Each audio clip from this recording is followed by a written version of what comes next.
നമസ്കാരം. ഇന്ത്യയെ സംബന്ധിച്ച് ഏറെ നിർണായകമായ വിഷയങ്ങൾ സംഭവിച്ച ദിവസങ്ങളാണ് കടന്നുപോയത്.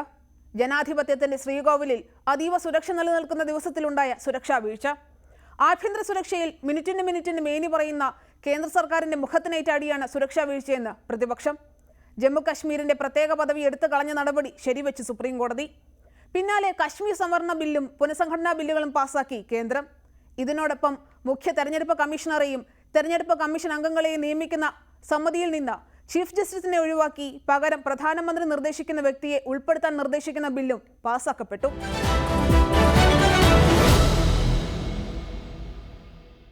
പാർലമെന്റ് ആക്രമണത്തിന്റെ വാർഷികത്തിൽ വീണ്ടും ഒരു സുരക്ഷാ വീഴ്ചയ്ക്കാണ് ഇന്ത്യ സാക്ഷിയായത്. ലോക്സഭയുടെ നടുത്തളത്തിൽ ഗ്യാസ് ക്യാനുകളുമായി രണ്ടുപേർ സന്ദർശക ഗാലറിയിൽ നിന്ന് ചാടിയപ്പോൾ അത് കേന്ദ്ര സർക്കാർ കൊട്ടിഘോഷിച്ച ശക്തമായ സുരക്ഷയിലെ പാളിച്ചകളിലേക്കാണ് വിരൽ ചൂണ്ടുന്നത്.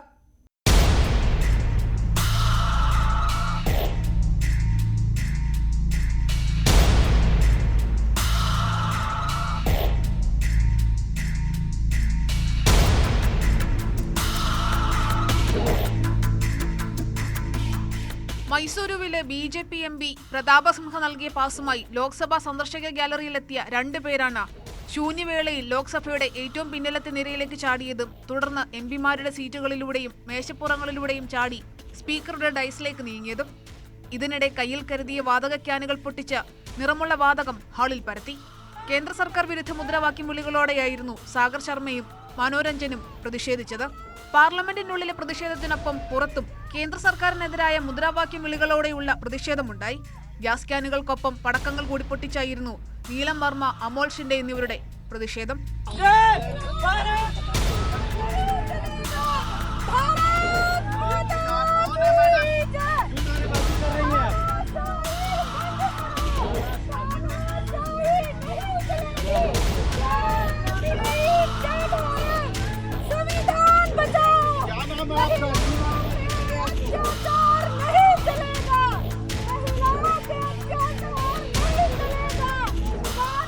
ലോക്സഭയിലെ പ്രതിഷേധക്കാരെ MPമാർ ചേർന്ന് പിടികൂടി സുരക്ഷാ ഉദ്യോഗസ്ഥരെ ഏൽപ്പിച്ചപ്പോൾ പാർലമെന്റിന് പുറത്ത് പ്രതിഷേധിച്ചവരെ പോലീസ് അപ്പോൾ തന്നെ പിടികൂടി.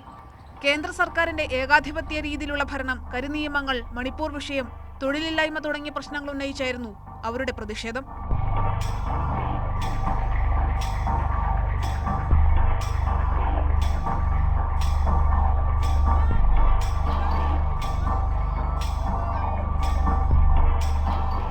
കാര്യം ഒരു പ്രതിഷേധമാണ്.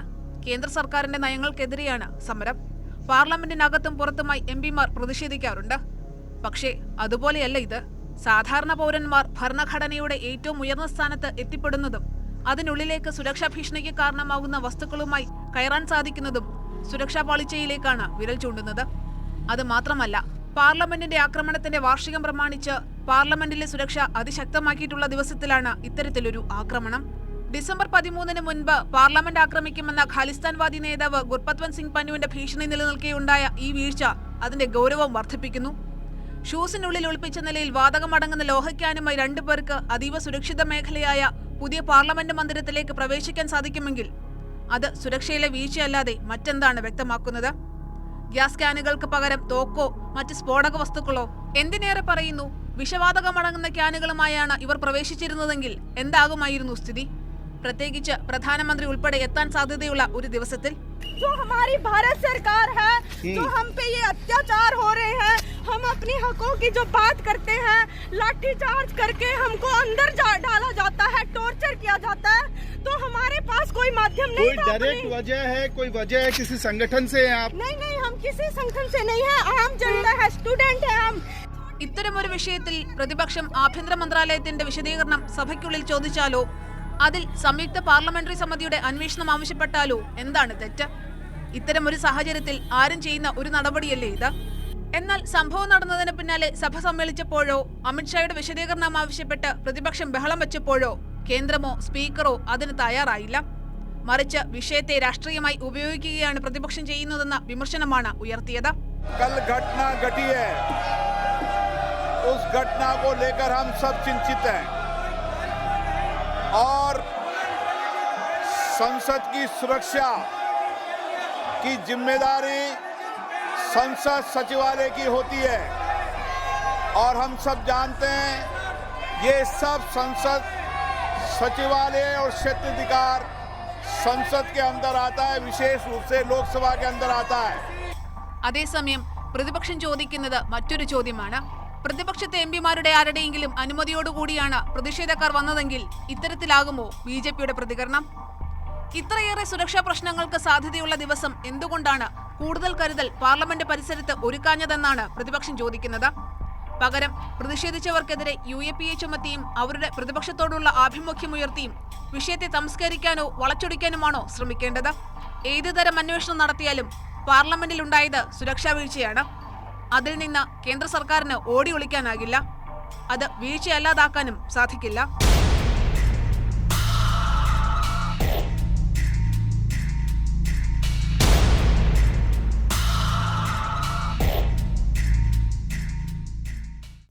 ഏറെ നീണ്ട ഊഹാപോഹങ്ങൾക്കും അഭ്യൂഹങ്ങൾക്കും ഒടുവിൽ ഹിന്ദി ഹൃദയഭൂമിയിലെ 3 സംസ്ഥാനങ്ങളിൽ പുതിയ മുഖ്യമന്ത്രിമാരെ BJP നിയോഗിച്ചു കഴിഞ്ഞു.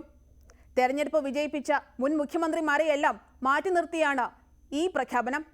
ഇതിനെ BJP നേതാക്കളും പ്രവർത്തകരും തലമുറ മാറ്റമെന്നാണ് വിശേഷിപ്പിക്കുന്നത്. എന്നാൽ അത് മാത്രമാണോ 3 പുതിയ മുഖ്യമന്ത്രിമാരെ തെരഞ്ഞെടുക്കാനുള്ള ഘടകമായത്? ജാതി സമവാക്യങ്ങൾ കൂടി പരിഗണിച്ചാണ് ഈ തീരുമാനമെന്നതാണ് യാഥാർത്ഥ്യം.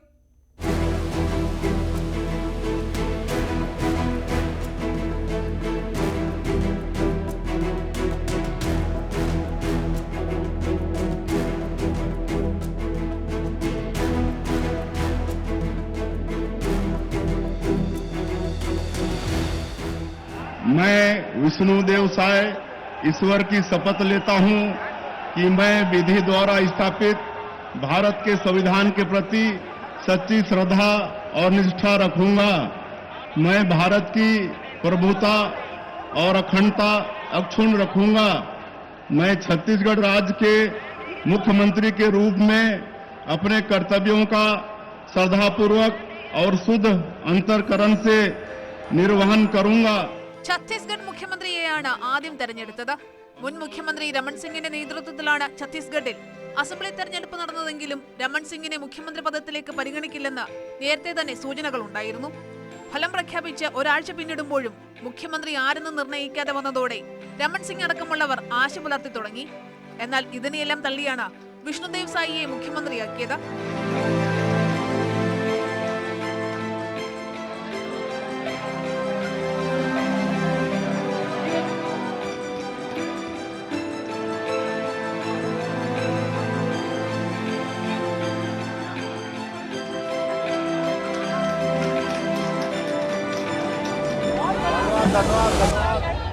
എന്തുകൊണ്ട് വിഷ്ണുദേവ് സായ്?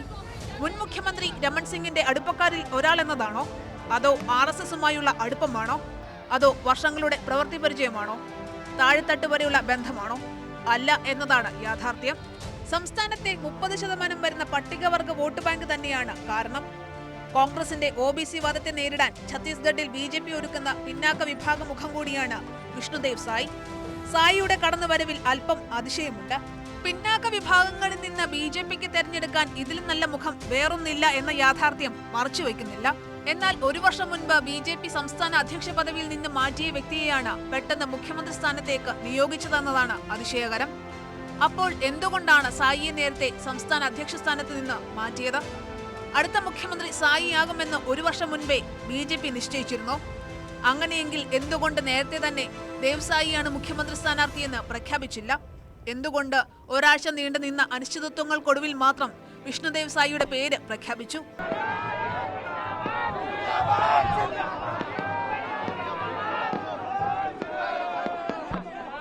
BJP സംസ്ഥാന അധ്യക്ഷ പദവിയിൽ നിന്ന് മാറ്റുമ്പോൾ സായിക്ക് മറ്റൊരു പദവിയും ഇല്ലായിരുന്നുവെന്നതും ഇവിടെ എടുത്തു പറയണം. വിഷ്ണുദേവ് സായിക്ക് മികച്ച പദവി ഏതാണ്ട് ഉറപ്പായിരുന്നു എന്ന് വേണം 1 മാസം മുൻപുള്ള അമിത്ഷായുടെ പ്രചാരണത്തിൽ നിന്ന് മനസ്സിലാക്കാൻ. കുങ്കുരിയിലെ റാലിയിൽ സംസാരിക്കവേ അമിത്ഷാ പറഞ്ഞു, നിങ്ങൾ ഇദ്ദേഹത്തെ വിജയിപ്പിക്കൂ, ഞാൻ അദ്ദേഹത്തെ വലിയവനാക്കാമെന്നായിരുന്നു അമിത്ഷായുടെ വാഗ്ദാനം.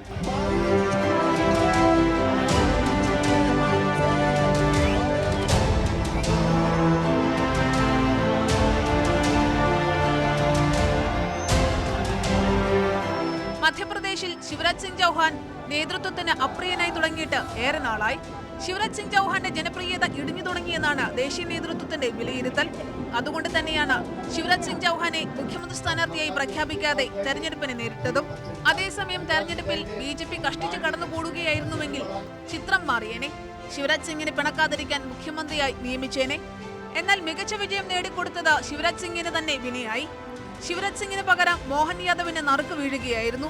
OBC വിഭാഗമായ അഹിർ സമുദായ അംഗം, RSSലൂടെ വളർന്നു വന്ന നേതാവ് എന്നതിനൊക്കെ അപ്പുറം എന്താണ് മോഹൻ യാദവിന് തെരഞ്ഞെടുക്കാൻ കാരണം?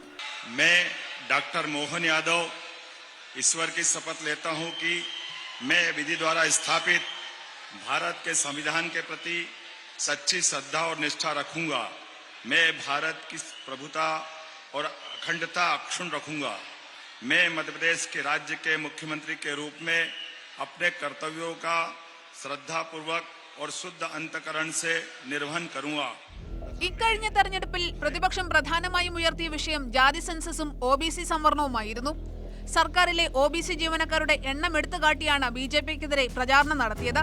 മധ്യപ്രദേശിൽ 50% വരുന്ന OBC വോട്ടുകൾ തന്നെയായിരുന്നു ലക്ഷ്യമിട്ടതും. എന്നാൽ അവിടെ കോൺഗ്രസിന് തടസ്സം വർഷങ്ങളായി മുഖ്യമന്ത്രിയായിരിക്കുന്ന OBC വിഭാഗക്കാരനായ ശിവരാജ് സിംഗ് ചൗഹാനാണ്.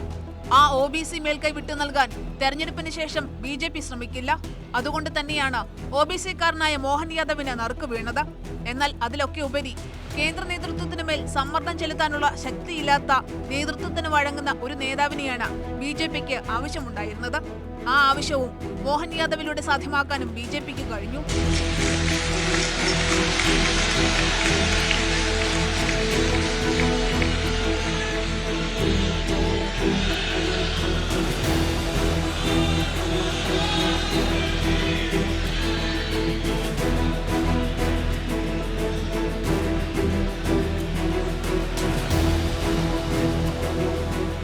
BJPയെ ഏറെ സമ്മർദ്ദത്തിലാക്കിയ സംസ്ഥാനമാണ് രാജസ്ഥാൻ. വസുന്ധര രാജയെ പിണക്കാതെ മറ്റൊരു നേതാവിനെ കണ്ടെത്തുക എന്നതായിരുന്നു ദുഷ്കര ദൗത്യം. ഇതിന്റെ ചുമതല അതുകൊണ്ട് തന്നെ കേന്ദ്രമന്ത്രിയും മുതിർന്ന നേതാവ് കൂടിയായ രാജ്നാഥ് സിംഗിനാണ് നൽകിയത്. രാജസ്ഥാനിൽ ഭൂരിപക്ഷം കുറവായിരുന്നു. വസുന്ധരയ്ക്കൊപ്പമുള്ള 60 MLA-മാർ പിണങ്ങിയാൽ BJP സർക്കാർ താഴെ വീഴും. അതുകൊണ്ട് തന്നെ വസുന്ധരയ്ക്ക് കൂടി താല്പര്യമുള്ള ഒരു നേതാവ് എന്നതിലേക്ക് കാര്യങ്ങൾ എത്തുകയായിരുന്നു.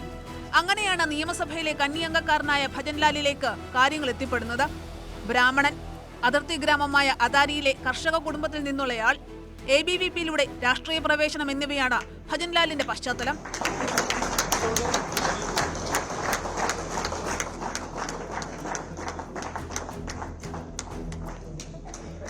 രജപുത്ര വംശജയായ വസുന്ധരയെ മാറ്റി നിർത്തുമ്പോൾ മറ്റൊരു രജപുത്ര കുടുംബാംഗവും വനിതയുമായ ദിയാകുമാരിക്ക് നറുക്കു വീഴുമെന്നാണ് കരുതിയത്.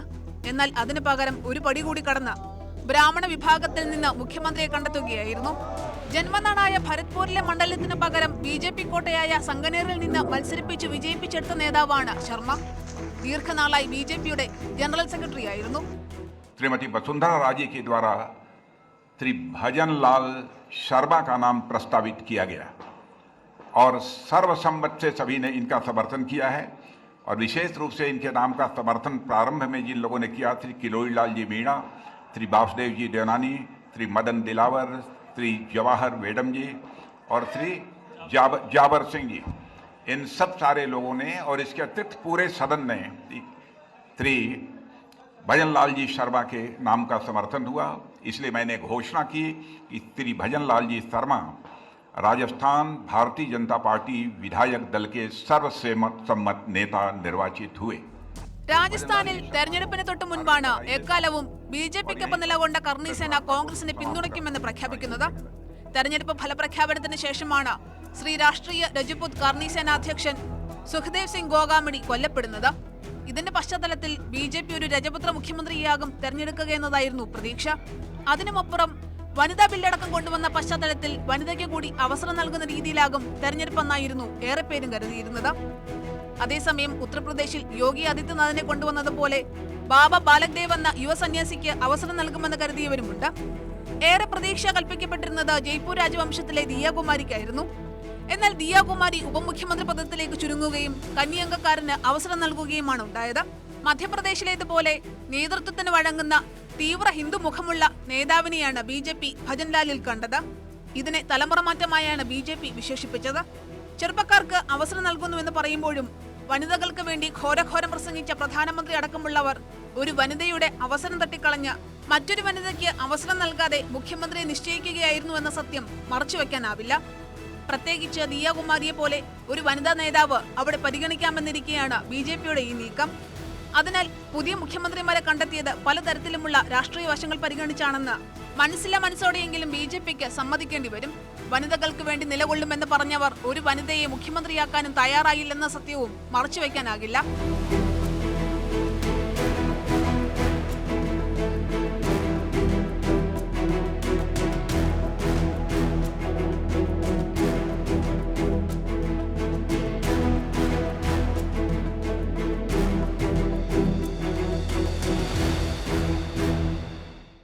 ഇന്ത്യയെ സംബന്ധിച്ച് ഏറെ സുപ്രധാനമായ തീരുമാനങ്ങളിൽ ഒന്നായിരുന്നു ആർട്ടിക്കിൾ 370 റദ്ദാക്കി ജമ്മു കാശ്മീരിന്റെ പ്രത്യേക പദവി എടുത്തു കളഞ്ഞ സംസ്ഥാനത്തെ വിഭജിച്ചത്.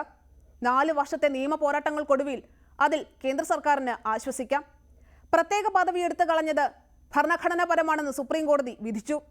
സംസ്ഥാനത്തിന്റെ വിഭജനം ശരിവെച്ചെങ്കിലും ജമ്മു കാശ്മീരിന്റെ സംസ്ഥാന പദവി തിരികെ നൽകണമെന്നും കോടതി ആവശ്യപ്പെടുകയുണ്ടായി. വിധി വരുന്നതിന് മുൻപ് തന്നെ ജമ്മു കാശ്മീരിന്റെ പുനഃസംഘടന അംഗീകരിക്കുന്ന ബില്ലടക്കം പാർലമെന്റിൽ അവതരിപ്പിച്ച കേന്ദ്ര സർക്കാർ വിധിക്ക് പിന്നാലെ ഇത് പാസ്സാക്കുകയും ചെയ്തു. ഇതോടെ വലിയ വിജയമാണ് കശ്മീർ വിഷയത്തിൽ BJPക്ക് അവകാശപ്പെടാനാവുന്നത്.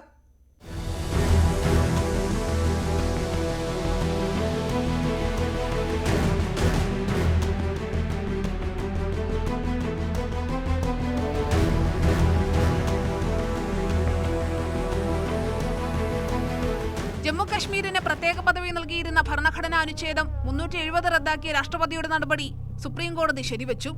സംസ്ഥാന പദവി പുനഃസ്ഥാപിക്കാനുള്ള നടപടികൾ എത്രയും വേഗം പൂർത്തിയാക്കണമെന്നും അടുത്ത വർഷം സെപ്റ്റംബർ 30-നകം ജമ്മു കാശ്മീരിൽ തെരഞ്ഞെടുപ്പ് നടത്തണമെന്നും 5-അംഗ ഭരണഘടനാ ബെഞ്ച് നിർദ്ദേശിച്ചു.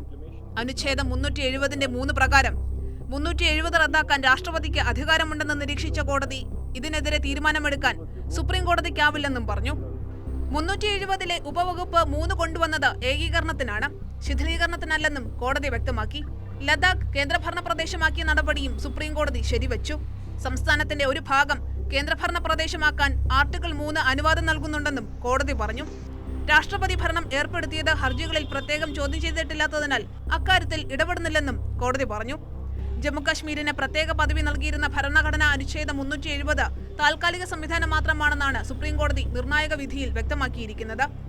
3 പ്രത്യേക വിധിന്യായങ്ങൾ ഉണ്ടായിരുന്നുവെങ്കിലും പ്രത്യേക പദവി റദ്ദാക്കിയതിൽ അപാകതയില്ലെന്ന് സുപ്രീം കോടതി ഏകകണ്ഠേനയാണ് ചൂണ്ടിക്കാട്ടിയത്.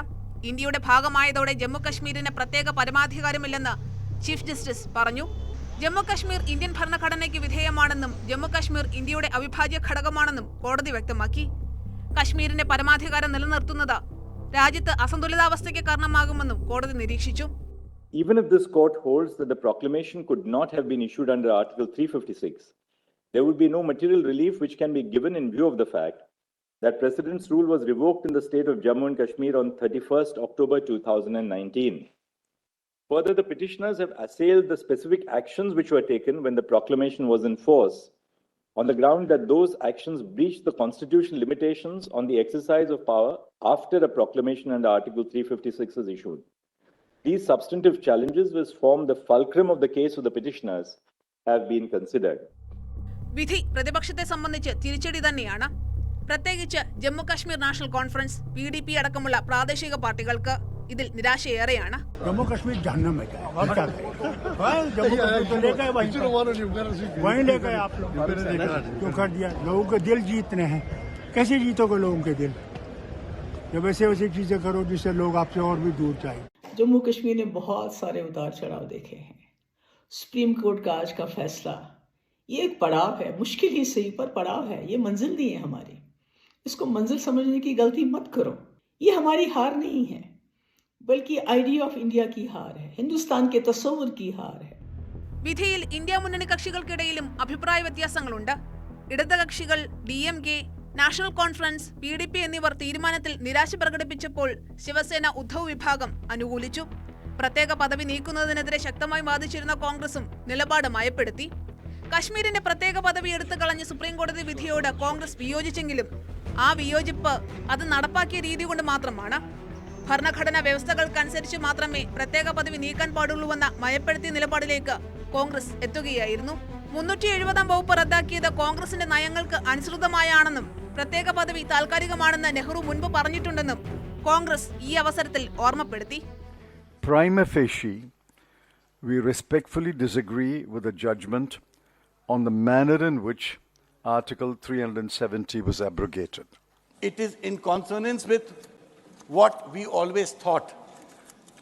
हमारे ओपिनियन में और जवाहरलाल नेहरू ने 1963 में इस पार्लियामेंट में बोला था, this is a transitory provision, it's a temporary provision, it will stay.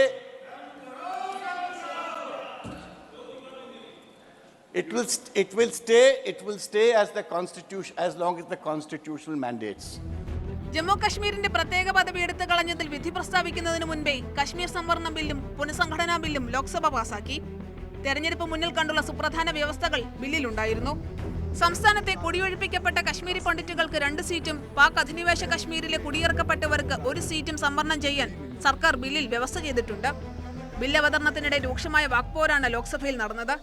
കശ്മീരിലെ ജവഹർലാൽ നെഹ്റുവിന്റെ പങ്കിനെക്കുറിച്ച് ചർച്ച ചെയ്യാൻ അധിർ രഞ്ജൻ ചൌധരി വെല്ലുവിളിച്ചു. വെല്ലുവിളി ഏറ്റെടുത്ത അമിത്ഷാ പാക് അധീന കശ്മീർ നെഹ്റുവിന്റെ അബദ്ധമാണെന്ന് വിമർശിച്ചതോടെ വാക്പോര് രൂക്ഷമായി. പ്രതിപക്ഷം സഭയിൽ നിന്ന് ഇറങ്ങിപ്പോയി. आजादी के बाद भारत की रचना को जानते हैं, उनको मालूम होगा हैदराबाद में इससे भी बड़ा प्रॉब्लम हुआ था.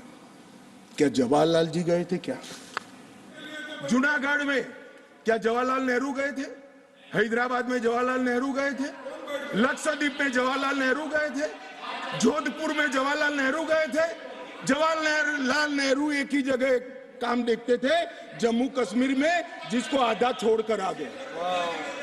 കോൺഗ്രസ് ഇതിന് ശക്തമായ മറുപടിയും നൽകി. लाइफ दे दी हिंदुस्तान के लिए, सालों जेल में रहे. अमित शाह जी को शायद हिस्ट्री नहीं मालूम, वो तो मैं एक्सपेक्ट ही नहीं कर सकता हूँ कि उनको हिस्ट्री मालूम. वो तो हिस्ट्री को रीराइट करते रहते हैं. ഒടുവിൽ വിധി പ്രസ്താവത്തിന് ശേഷം രാജ്യസഭ ബില്ലുകൾ രണ്ടും പാസാക്കി. അങ്ങനെ വർഷങ്ങൾ നീണ്ട കശ്മീർ തർക്കത്തിന് താൽക്കാലികമായെങ്കിലും ഒരു തീർപ്പുണ്ടായിരിക്കുകയാണ്. രാജ്യത്തിനുള്ളിൽ വിധിയിലും ബില്ലുകളിലും അതൃപ്തി നിലനിൽക്കുകയാണ്. ഇതൊക്കെയാണെങ്കിലും എല്ലാവർക്കും ഒന്ന് ആശ്വസിക്കാം, കശ്മീരിൽ വീണ്ടും തെരഞ്ഞെടുപ്പ് നടത്തും, അതും ഉടൻ. ലഡാക്കിനെ വിഭജിച്ചു മാറ്റിയെങ്കിലും സംസ്ഥാന പദവിയും തിരികെ ലഭിക്കും.